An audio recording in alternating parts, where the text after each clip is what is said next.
আমি কোথায় শুয়ে আছি? বাথরুমের মেঝেতে। এখানে কি করে আসলাম? একটু আগে মাথাটা যেন... ও আচ্ছা, তার মানে বাথরুমে এসে টুক করে পড়ে আমি মারা গিয়েছি, আর বেঁচে নেই। ধন্যবাদ, ধন্যবাদ চিত্রগুপ্ত, আমার নামটি তোমার খাতায় লেখার জন্য। আরে পাঠটা যেতে একটু কষ্ট দিলে না। কে কে ঘরের মধ্যে হাঁটছে আর বিড়বিড় করছে? গিন্নি, আমি চা আনতে বলেছিলাম। ঠান্ডা হয়ে গেলে আর গরম করতে পারবে না। আর গরম যে তোমাকে করতে হবে না গিন্নি, একটু বাথরুমের দিকে এগিয়ে আসো।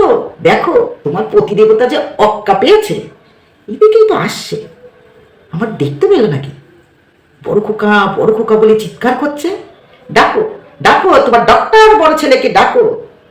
2 বছর পরে আজ বাড়ি এসেছে। মাঝে মাঝে যদি একটু আসতো, আজকে আবার এইভাবে চলে যেতে হতো। কি বললো বড় খোকা? আমি আর বেঁচে নেই? যাক, আমি যার বেঁচে নেই সার্টিফিকেটটা পেয়ে গেলাম। ওই যে মেরেটেন আসছে। কি বিড়বিড় করছে? ভালোই হয়েছে, বেঁচে থাকলে এত সহজে সয় সম্পত্তি দিতাম না। যাক, তার উকালতি বুদ্ধিটা আজ খরচ করতে হলো না। ওরে ওরে, তোর বাবা যে মারা গিয়েছে, যতই ফিস ফিস করে বলিস সে যে সব শুনতে পাচ্ছে। ওটা কিরকম রকমের গাড়ি আসছে? ছোটা খোকা, আমার ইঞ্জিনিয়ার ছেলে নিয়ে আসছে। ওমা, এ যে স্বর্গরথ! আমাকে স্বর্গরথে নিয়ে যাবে? বাহ, ভালোই হবে, আমি স্বর্গরথ করে ড্যাং ড্যাং ড্যাং ড্যাং করে যাব। ও গিন্নি, তুমি অত কাঁদছো কেন? তোমার প্রেশারটা যে বড্ড বেশি।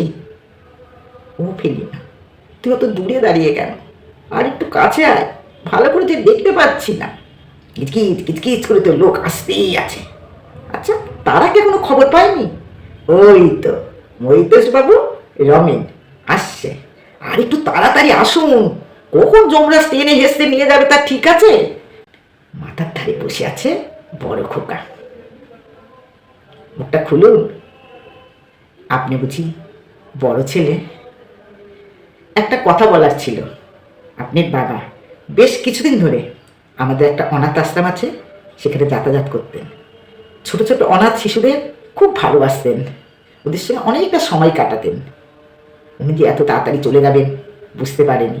হয়তো উনি বুঝতে পেরেছিলেন 2-3 দিন আগে সব সম্পত্তি আইনতভাবে আমাদের আশ্রমকে দান করেছেন। আপনি মেজ ছেলে, উকিল তাই তো? কালকে গিয়ে একটু কাগজপত্র দেখে আসবেন। আইনটা তো আপনি ভালোই বোঝেন। কিরে, সবাই চুপ হলি যে? কান্না থেমে গেল? কাঁদবি না? তোদের বাবা যে মারা গিয়েছে। আচ্ছা, আমি কি হিসাবে কোনো কিছু ভুল করলাম?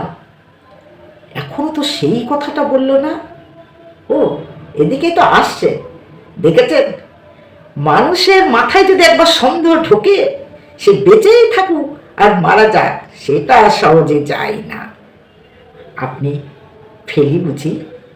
আপনার বাবা আপনার নামে 10 লাখ টাকা আমাদের কাছে গচ্ছিত রেখেছিলেন। না, কোনো আইন মেনে না। উনি বলেছিলেন এটা বিশ্বাস করে রাখলাম। আমার মেয়ের খুব টাকার দরকার, ও বলতে পারছে না। কাল আমাদের আশ্রমে গিয়ে টাকাটা নিয়ে আসলে আপনার বাবার আত্মা যেমন শান্তি পাবে, আমরাও শান্তি পাবো ওনার বিশ্বাসটা রক্ষা করার জন্যে। কীর্তনের দল এসেছে মনে হচ্ছে। মাথার কাছে কে দাঁড়িয়ে? যমরাজ? আরে বাবা, এত তাড়া কেন? আরে যাবো তো, শ্মশান অব্দি যদি ওরা না নিয়ে যায়, তুমি আমার কি করে নিয়ে যাবে বলো? ও গিন্নি, তুমি অত কেঁদো না, তোমার প্রেশারটা যে বড্ড বেশি। খুব রাগ হচ্ছে আমার উপর। আমি কিভাবে পারলাম নিজের সন্তানদের বঞ্চিত করতে? একটু ভেবে দেখো তো। তোমার বড় খোকা যেদিন ডক্টর হলো, মেজ উকিল, ছোট ইঞ্জিনিয়ার, সবাই তোমাকে বলতো রত্ন গর্ভা, আর আমি ছিলাম গরিবিত পিতা। ফেলিটা, সে কোনো ডিগ্রি নিতে পারিনি বলে ওকে আমরা ফেলি বলে ডাকতাম। আজ বুঝতে পেরেছি, ডিগ্রি না, সন্তানদের আগে মানুষ করা উচিত। আজ 3 সন্তান, 2 বছর পরে বাড়ি এসেছে।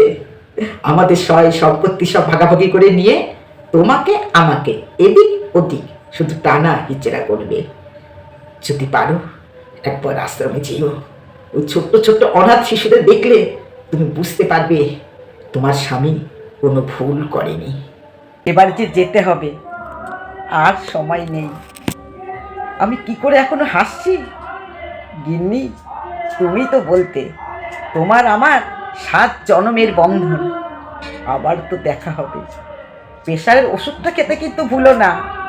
কে দেবে হাতে? আমি যে চললাম। খোকা, তোরাও ভালো থাক। তোদের সন্তানরা যেন মানুষ হয়।